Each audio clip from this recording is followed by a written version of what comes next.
All right, I really wish these people would do their due diligence and get factual information before they start talking down to disabled veterans, especially 100% disabled veterans that they're very jealous of.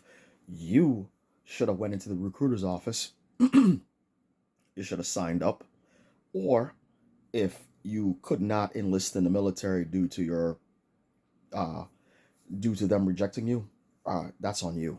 I'm sorry to say, but you're going to have to find a different path than what we veterans are doing or what have we have done. I'm 100% PNT.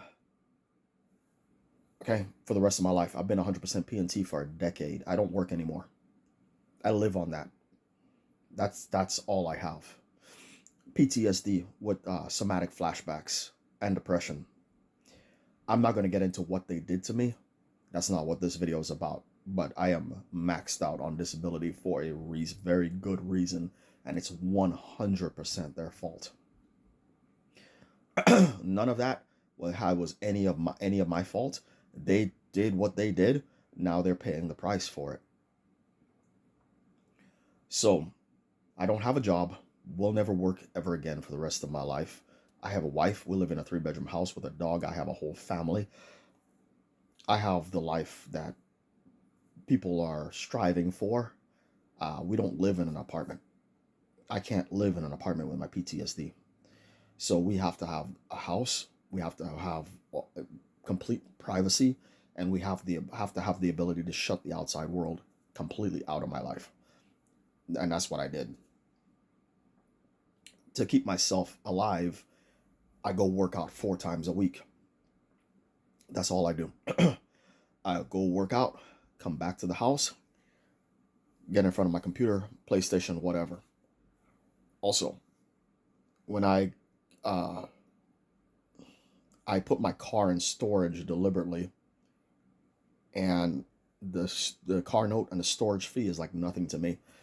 I pay that, and then I put my car away, and then my primary mode of transportation is Uber. That's how much I had to cut the outside world out of my life.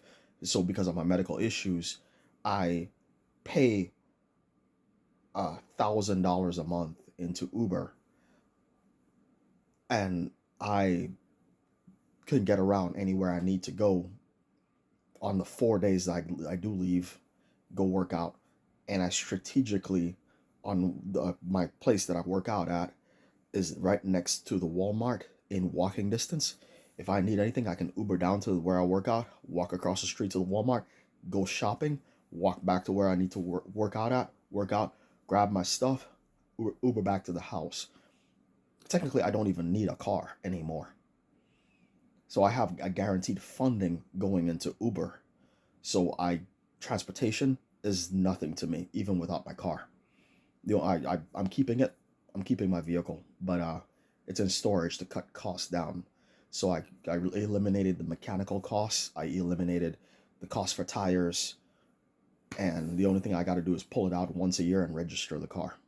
So that involves a whole new battery, car registration, and then put it back in storage once a year just to keep the registration up to date.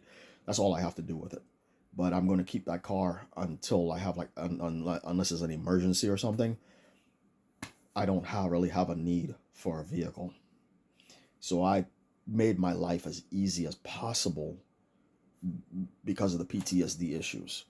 A lot of people will get jealous of this life because I made my life extremely simple. Go work out 4 times a week, come in here, sit down and relax. That's basically what I do. And rightfully so. I have earned the right to do this. I don't hang out with anybody.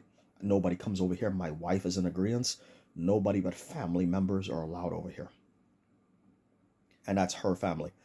I don't bring my family members in here. So it's her family that's popping in every once in a while. People that have to do with members of this household. That's who shows up to visit. But as far as anybody else that has nothing to do with this family, we don't want to see them. So it keeps things very simple. No people popping in. Nobody knows what we have. My car is in storage. I drive a brand new car, and that's why I can't park it out here, because they would vandalize my car. So I can choose. So we chose a neighborhood that is affordable, and it took all our expensive stuff and secured all our expensive stuff on purpose. These people don't need to know what we have or what we're capable of financially. So they they have no idea who I am, because I'm usually in my bedroom. I turned my bedroom into a video game arcade. I got a gaming monitor here, regular PlayStation 5 behind it. I have a gaming computer over here, PlayStation 5 Pro, Xbox Series X, and a 55-inch TV. So I got 4 gaming things hooked up on 2 screens in here. Stack of physical games up here, and the rest of them are digital. All my movies are back here. Got some action figures and some movies back here. And all my workout gear is right here in this bucket. So a very small room, and I had to improvise to get everything to fit in this very tiny room. So this is my personal bedroom. Every adult in this house has their own bedroom. My wife and the dog has their own bedroom. I have my own bedroom. And my adult stepdaughter has her own bedroom. Notice I said the word adult. So she's of age, but she has her own bedroom. So, and my wife has her own room because we have a dog. The dog sleeps in there with her. So when I can't deal with the dog barking and the dog noises and all that stuff.